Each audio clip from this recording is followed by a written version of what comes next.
For an unprecedented second time of the year, Steven Gibson! Thank you. You know, people called me slow, a procrastinator.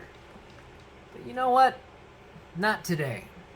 Today, I think those same people are jealous that I finished a second video before December 31st. Now, I'm a finisher, not just a filthy procrastinator.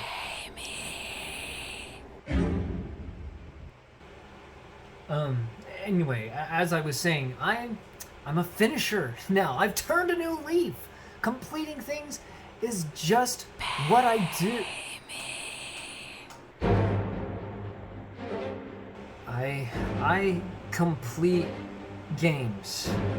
Completing games is what I do. I don't leave things unfinished.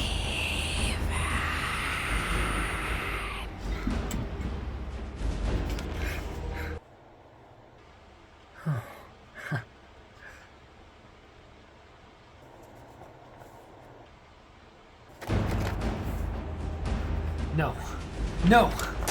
Look, making a second video is one thing, but asking me to play through these? I can get my masochist fix through other non-lethal means, like playing through the entirety of Dead Cells. This is just straight up torture. How do I know?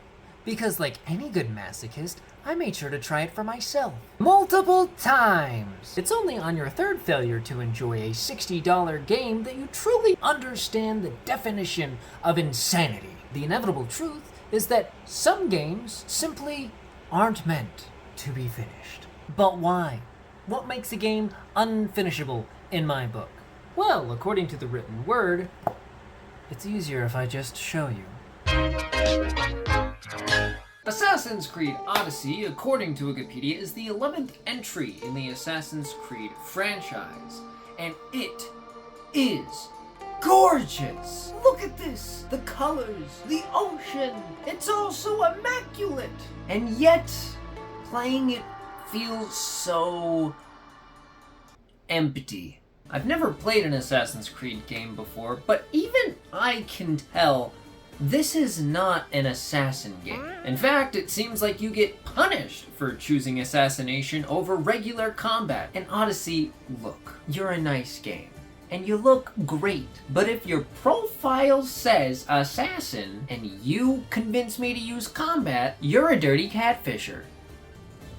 How dare you? There were multiple times where I would sneak up behind someone and attempt to slit their throat, only for them to turn around with half health and curb stomp me. Were daggers made of styrofoam back then? Or did people in 400 BC literally have bronze skin? And that's not even touching on the egregious microtransactions and cosmetics this game throws at you right out of the gate. I remember vividly my first experience going to an in-game merchant, and right at the bottom of the list, I see a unicorn skin for my horse. I'm no history buff, but I'm fairly positive unicorns weren't around in 400 BC.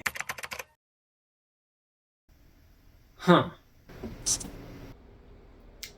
You win this time, Ubisoft. Your in-game cash shop is still atrocious. Look at it, just peek at its little head up there, right up there in the corner, just waiting for some idiot child to go and empty their parents' bank account. Most people already gave you more than $60 to play this game. What more could you want? My soul?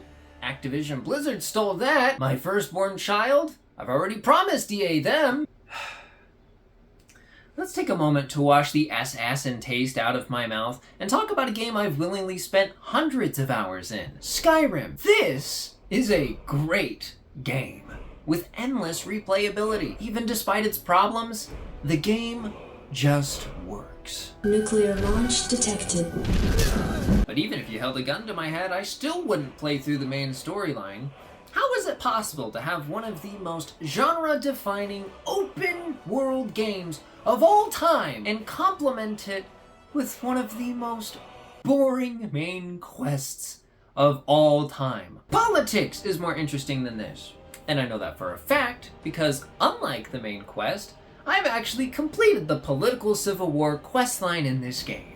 As soon as you unlock Shouts and Lydia, there's no reason to continue down the main questline, unless you just want to say you've endured something more dull than jury duty. You're telling me that I have to go slay this big evil dragon?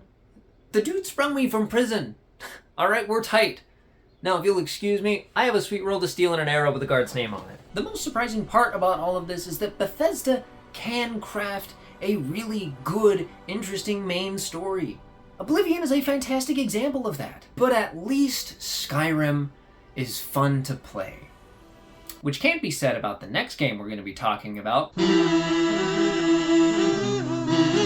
2020's Marvel's Avengers. If Assassin's Creed Odyssey was a hot, greedy catfisher, Marvel's Avengers is their strange next-door neighbor. Sure, you're interested in what's going on over there, but you're not going to stick around to find out. The story, allegedly, is pretty good.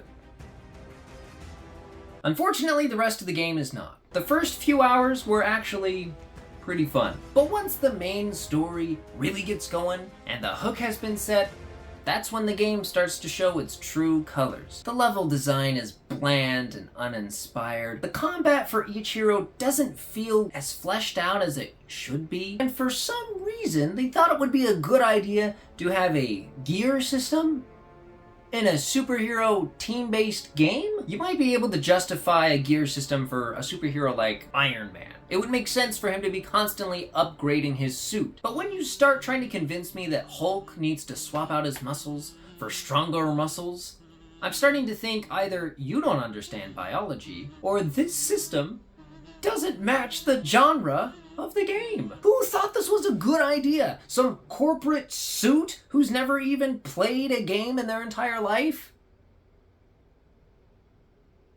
Oh. But it is a real shame, because you can tell there's a lot of genuine love and passion, but it's just bogged down by all the other poor decisions that are there. Most people, myself included, aren't ever going to experience the fullness of this game. The only thing you're really going to be walking away with is disappointment and frustration. Wait a minute. Disappointment. Frustration. You can spell Factorio using letters from both of those words. What a coincidence. That's the next game I was going to talk about. Factorio is a game that I also genuinely enjoy. Similar to Skyrim, I have spent countless hours designing my own factory from scratch, feeling the pride as something sparking purely out of necessity and ingenuity becomes a vast, sprawling factory that I can barely comprehend. And that's the problem. If I step away from this game for more than 24 hours, I have no idea what any of this factory spaghetti is. I shouldn't have to take detailed notes in order to thoroughly enjoy the game and get to the end. Yes, I understand this is completely subjective, and this entire video has been subjective. So if you enjoy taking notes while you play games, good for you. Anyway, notes are for freaking nerds. I haven't even touched on the aliens. There is nothing more heart-wrenching than seeing a factory you have painstakingly built with your own two hands over the course of 12 hours be decimated by a Zerg rush. If I wanted to experience losing everything to a random Zerg rush, I would simply sign up to a StarCraft 2 competitive lobby and have a Korean Smurf account do it. I know that's a deep cut, but if you get it, you get it. Anyway, yeah, I rate Factorio crushed by a StarCraft 2 Smurf account out of 10. Which brings us to our final game. No clever transition needed, because coming up with one would be a waste of brain power on this waste of a game. Fallout 3. 2 Bethesda titles in the same list? They must really know how to leave an impression. Or, come up with games that people don't want to finish. But the difference between Fallout and Skyrim is... how do I put this delicately? Fallout 3 is dog shit. Look at this game. Actually, don't. I'm sorry. The world is so bland and boring that looking at it for more than 20 minutes will suck all of the color out of your own life. Personally, I hate the post-apocalyptic setting. I'm much more of a vibrant fantasy setting kind of guy myself. A post-apocalyptic wasteland reminds me too much of my childhood home in Utah. It's so bland and bleak, and I get that's the point of a post-nuclear Fallout game, but oh my gosh, why is it so dull?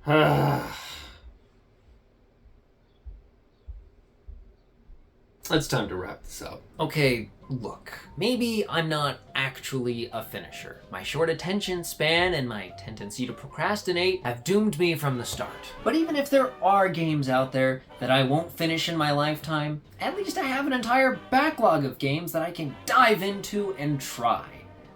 In fact, I think I'm gonna do that right now. Now, which one should I play? So many options. Witcher 3 I've heard is good. So many good things about this is impossible. Which ones I like before I play. Just go back to playing World of Warcraft. Gosh, there's so many. I don't even fuck about my honorable mentions. Screw it! I need my fix.